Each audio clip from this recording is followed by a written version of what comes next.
Hey, it's Joe Lines, and the other day I was looking at this regular expression that I had built for flagging email addresses, and it works great. There's nothing wrong with it, but I do like at times having different approaches to solve problems. And so another way we could have done this. So let me add a return. So first, let me run it, and you'll see.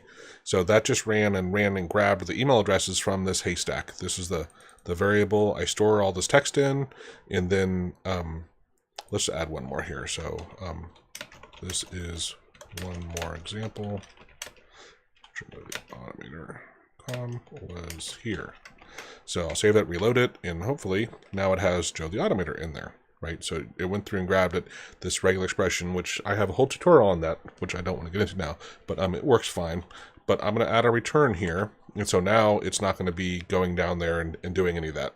But what we're going to do is we're going to do StrSplit.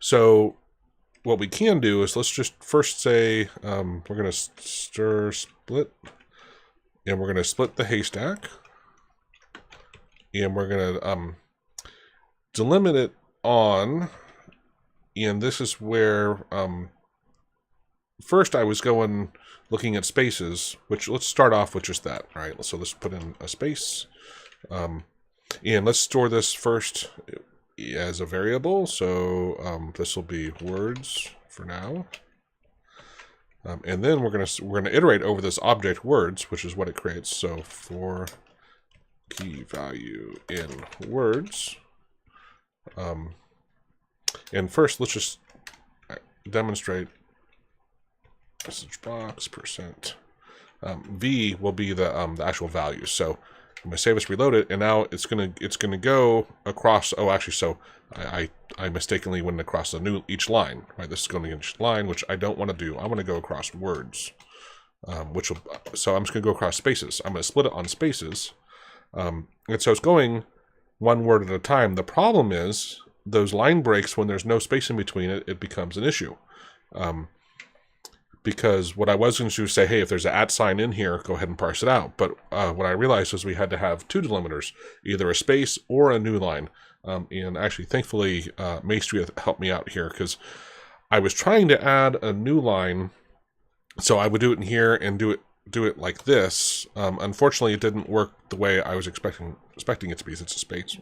Or that what you have to do is to dump it into a array.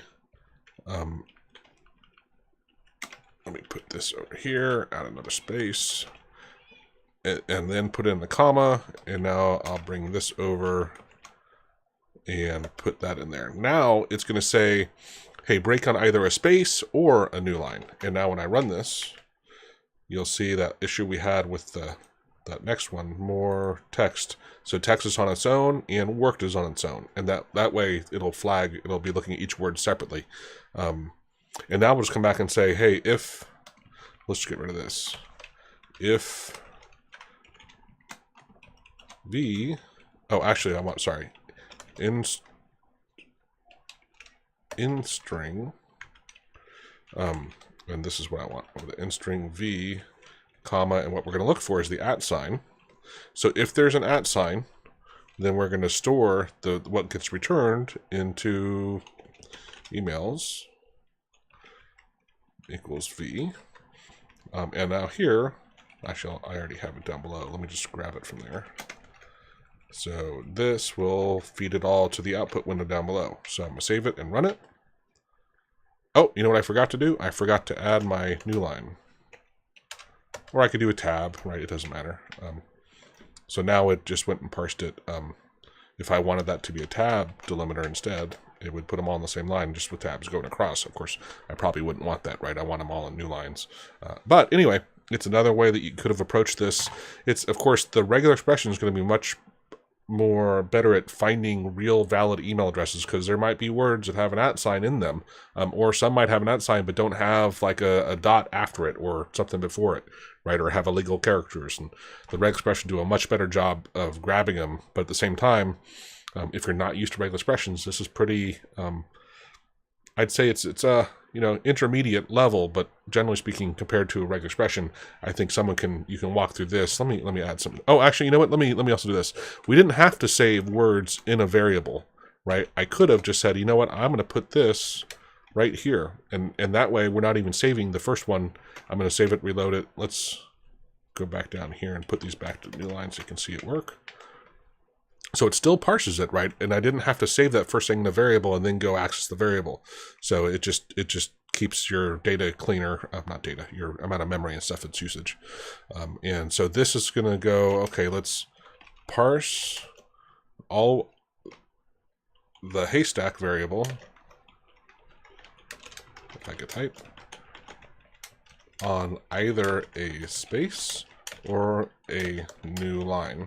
So that's what that line's doing. This one is saying, hey, if the value, if the v, which is the value, if the value has an @ sign in it, then do the next line. And this is where we're just going to store. Actually, I should say append. Append value and new line to emails, right? And then it just keeps going through that. And so because each of these are one lines, I don't have to have brackets. So I just love that, right? If I had more than one line in any of these, I'd have to have brackets and break them out. But since I don't, each one of these will just assume it's related. And then this is all on its own. Then I'm just dumping it.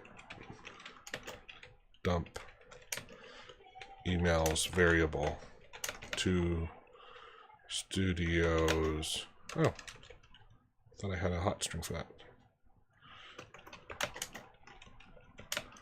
Output. Actually, it's the debug window, but.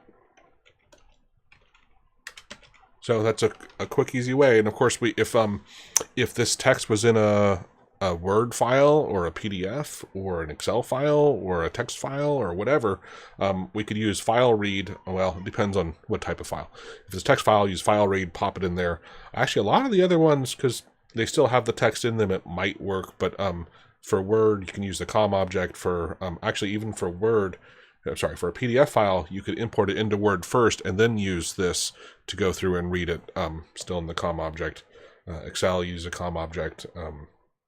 You name it, right? This is a super easy way to parse, go through some sort of a text file and grab email addresses. Again, the second one's more robust and won't break as often, but this is pretty straightforward, I think, for beginning to intermediate people. This is a little bit easier to digest. Anyway, hope that helps. Thanks. Bye.